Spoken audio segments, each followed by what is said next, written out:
درد آپ کے دلوں کے دروازے پر رکھنے کے لیے آیا ہوں. کوئی خطابت کرنے نہیں بلکہ دل کا درد لے کر, دکھڑا لے کر آیا ہوں, ایک دل جلے انسان کی حیثیت سے, تاکہ آپ کی خدمت میں پیش کروں. اللہ کرے کسی کے دل میں بات اترے, میرے لیے بھی نجات اور آپ کے لیے بھی نجات. تھوڑی دیر سنے, میں بہت دیر تک آپ کے درمیان نہیں رہوں گا, وقت زیادہ ہوا, اس کا خیال مجھے ہے, میرے بعد کے جو خطیب ہے ان کا بھی خیال مجھے ہے, اس لیے میں تھوڑی توجہ چاہتا ہوں.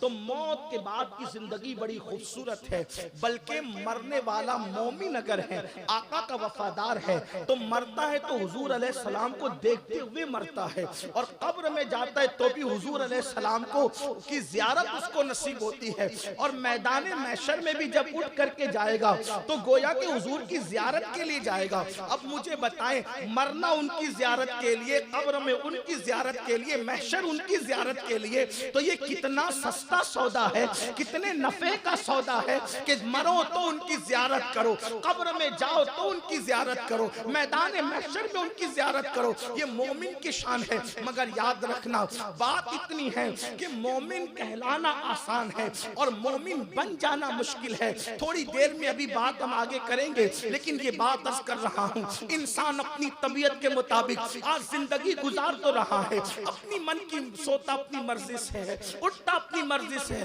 اس کو خیال ہی نہیں کہ اللہ کی دی ہوئی نعمت کا میں مس یوز کر رہا ہوں, غلط استعمال کر رہا ہوں. وہ سوچتے مجھے کون کیا کر لے گا. رہی بات مولوی حضرات کی, تو پھر اس کے دماغ کے اندر یہ ہے, جو میرے چندے پر تنخواہ پاتے ہیں وہ مجھے کیا کر لیں گے. بلکہ معاذ اللہ کچھ تو اتنے بے باک ہیں, علماء کے بارے میں کہتے ہیں یہ 2 کوڑی کے مولوی ہیں. معاذ اللہ, یاد رکھنا, میرے امام نے فتاوی رضویہ شریف میں لکھا, عالم کی توہین انسان کو کفر تک لے جاتی ہے. کبھی علماء کے خلاف بکواس نہ کرنا, اپنی دولت کے نشے کے اندر کبھی علماء کے خلاف زبان نہ کھولنا. یاد رکھنا, جو اللہ دولت دینے پر قدرت رکھتا ہے وہ اللہ دولت چھیننے پر بھی قدرت رکھتا ہے. اس نے بڑے بڑے کروڑ پتیوں کو بھیک مانگنے پہ مجبور کر دیا ہے.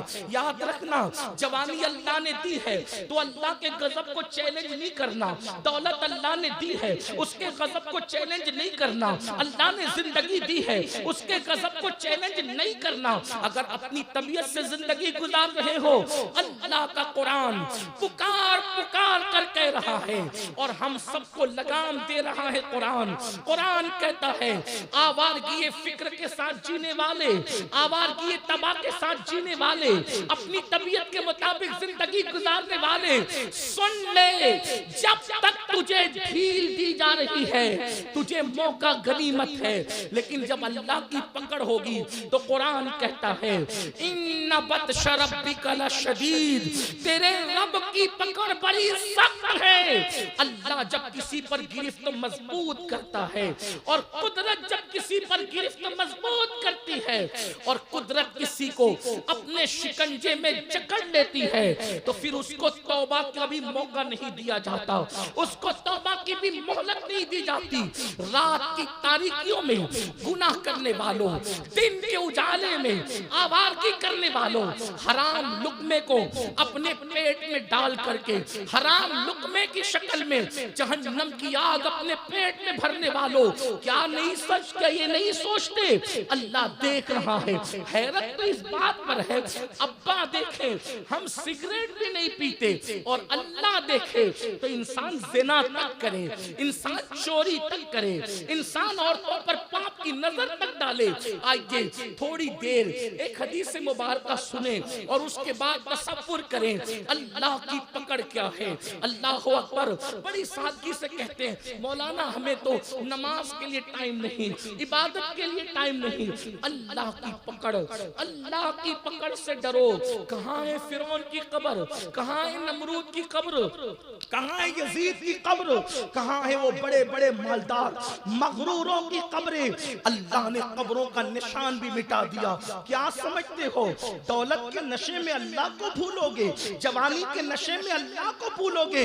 اللہ اکبر. میرے آقا صلی اللہ علیہ وسلم کے دیوانوں, آج یہ تمہارے اور میرے سچے نبی صادق و مصدوق, اس لیے کہ اب کوئی خطیب کی گفتگو نہیں, وہ سید العالمین کا فرمان, میرے آقا کا فرمان فقی ابو اللیث سمرقندی اپنی کتاب قرۃ العیون کے اندر لکھ رہے ہیں, اور میں اس کو نقل کر رہا ہوں. اپنی بہنوں کی بھی توجہ, میری مائیں اور بہنیں بھی یہاں ہزاروں کی تعداد میں موجود ہیں, ان کی بھی توجہ چاہتا ہوں. میری بہنیں کچن روم کے اندر بھرپور ٹائم دیتی ہے, میری بہنیں کپڑے دھلنے میں دلچسپی رکھتی ہے, کھانا پکانے میں دلچسپی رکھتی ہے, لیکن اپنی بہنوں سے کہتا ہوں سب کی خدمت کرنے والی میری بہن, تجھے رب کی بارگاہ کے لیے ٹائم کیوں نہیں ہے, تجھے اللہ کے لیے ٹائم کیوں نہیں ہے؟ میں میاں بیوی میں جھگڑا لگانے نہیں آیا, لیکن اتنا ضرور کہوں گا شوہر کی خوب خدمت کرنا, لیکن میری بہن دنیا میں کوئی اپنا نہیں ہے. یہ شوہر جو ہے یہ لائف آف پارٹنر ہے, یعنی کہ شریک حیات ہے, شریک ممات نہیں ہے.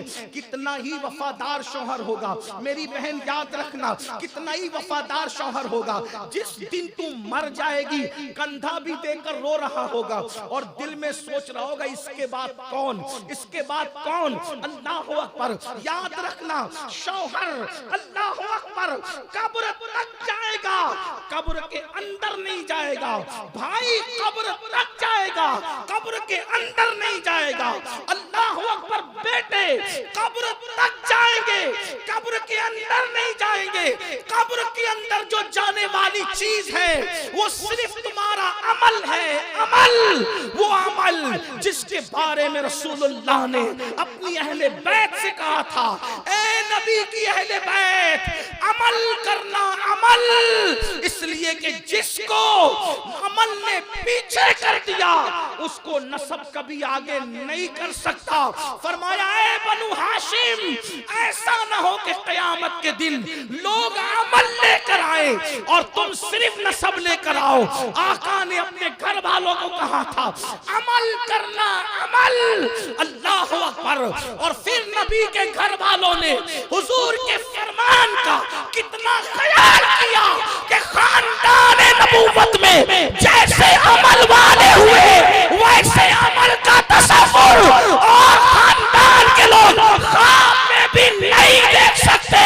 ہر خاندان کا محراب میں قرآن پڑھتا ہے, نبی کا خاندان نیزے میں قرآن.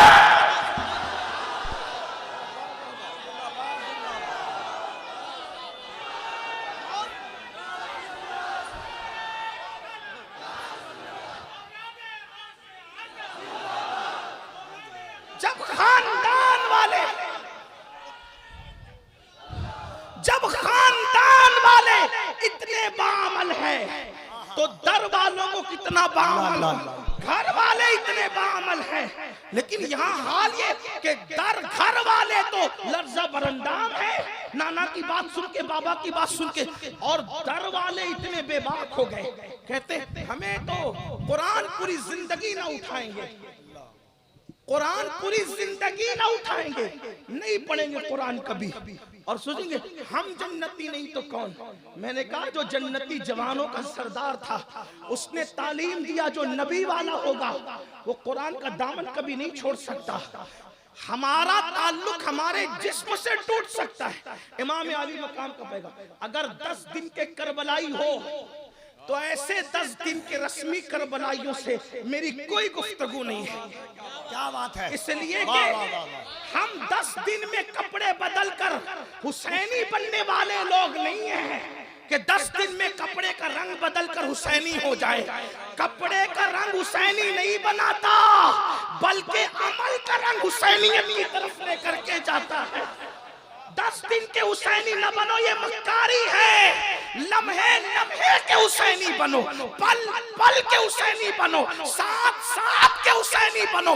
بلکہ واللہ حسینیت ایسے رگ و پے میں سما جائے کہ دنیا اگر کاٹے تو خون کا قطرہ قطرہ حسین پاک کی محبت کا نعرہ لگاتے ہوئے نظر آئے.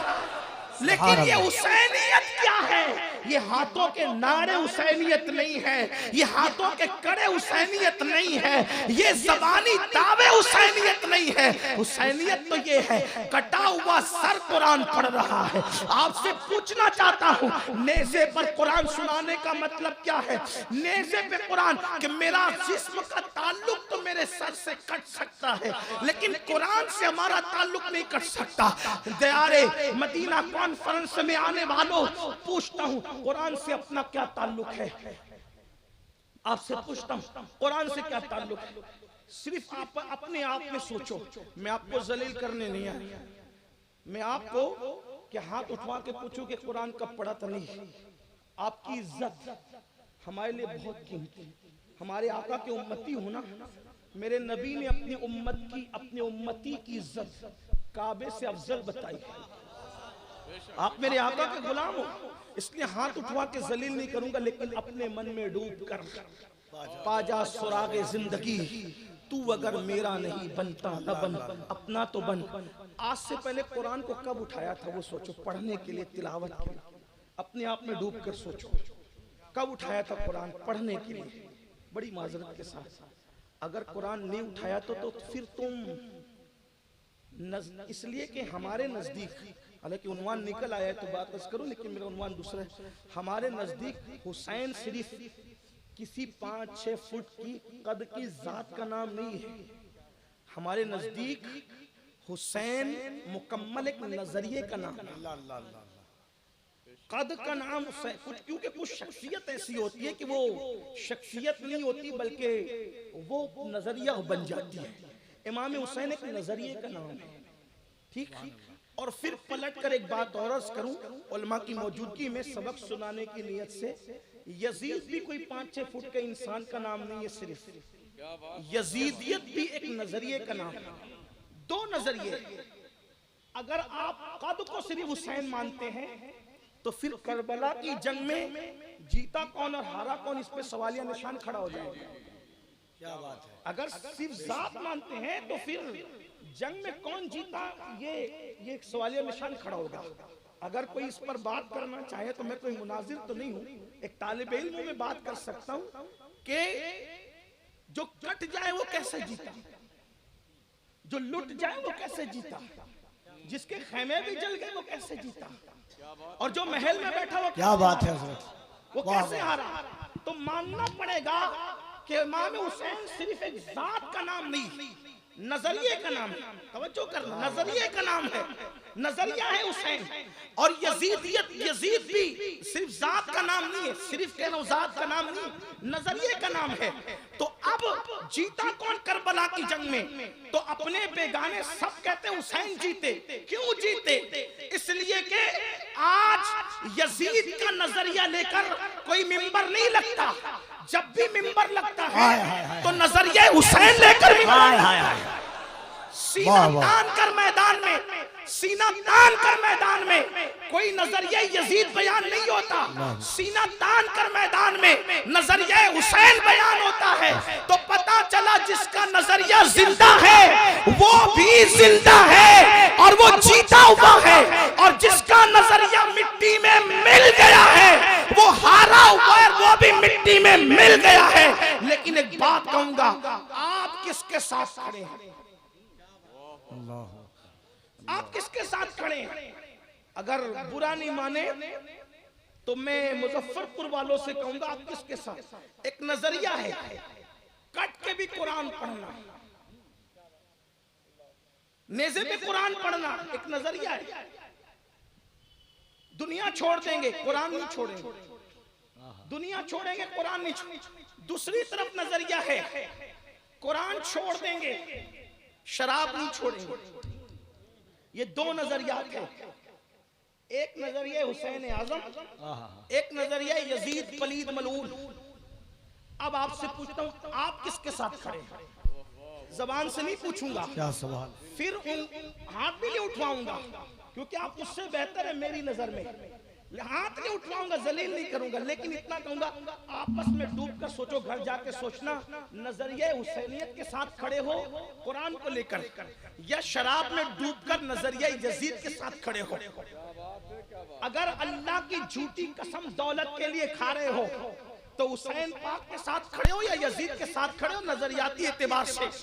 اگر کسی عورت پر پاپ کی نظر ڈال رہے ہو تو امام حسین کے ساتھ کھڑے ہو یا یزید کے ساتھ کھڑے ہو نظریاتی اعتبار سے۔ اگر سود کے دھندے چھپ چھپا کے کر رہے ہو تو امام حسین کے ساتھ کھڑے ہو یا یزید کے ساتھ کھڑے ہو نظریاتی اعتبار سے۔ اگر نرم نرم گدوں پہ لیٹ کر زنا کی گندی فلمیں دیکھتے ہو تو امام حسین کے ساتھ کھڑے ہو یا یزید کے ساتھ کھڑے ہو نظریاتی اعتبار سے۔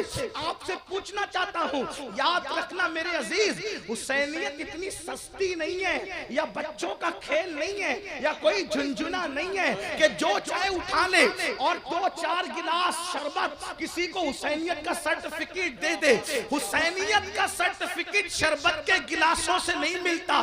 حسینیت کا سرٹیفکیٹ تو اتنا قیمتی ہے کہ جان لٹانے کے بعد بھی جان منتظر رہتی ہے کہ سب کچھ لٹ گیا، اب بھی بتاؤ کہ حسینیت ملی یا نہیں ملی۔ اسی لیے تو کہتا ہوں اللہ اکبر، لوگوں نے 14 صدیوں میں خدا ہونے کا بھی دعویٰ کیا، نبی ہونے کا بھی دعویٰ کیا، مہدی ہونے کا بھی دعویٰ کیا، مجدد ہونے کا بھی دعویٰ کیا، مفتی اور مناظر ہونے کا بھی دعویٰ کیا، لیکن 14 صدیوں میں مجھے کوئی ایسا نہیں ملتا جو حسین ہونے کا دعویٰ کرے، اس لیے کہ حسین بننا آسان نہیں ہے۔ حسین بننے کے لیے شبیہ مصطفیٰ کو لٹانا پڑے گا۔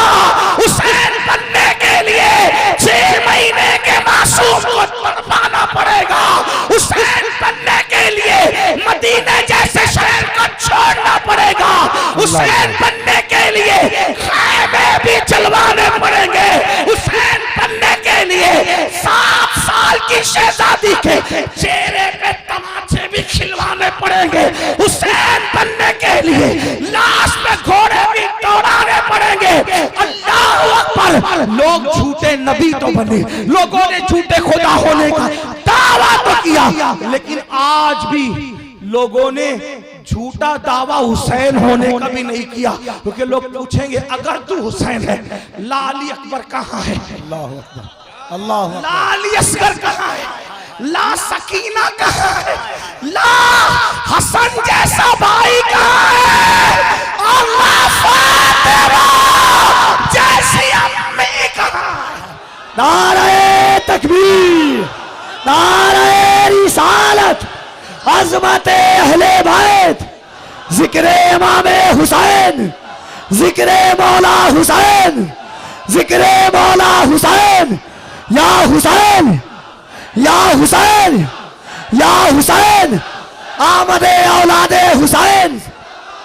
اور یاد رکھنا، جب حسین کی امی جیسی امی نہیں آ سکتی، اس لیے کہ فاطمہ کی پیدائش کے لیے، اب توجہ فرمائیں، عنوان وہ نہیں ہے لیکن بات کروں، سیدہ کی مخدومہ کی پیدائش کے لیے بابا ہونا چاہیے محمد الرسول اللہ۔ ہاں، اب جب ویسا بابا نہیں ہو سکتا تو ویسی شہزادی نہیں ہو سکتی، اور جب ویسی شہزادی نہیں ہو سکتی تو اس کے شہزادے جیسا پھر کوئی شہزادہ نہیں ہو سکتا۔ دراصل یہ بات ہے، اس لیے آج تک لوگوں نے حسین ہونے کا جھوٹا دعویٰ، کیونکہ حسین ہونا بڑا مشکل، حسین ہونا قربانی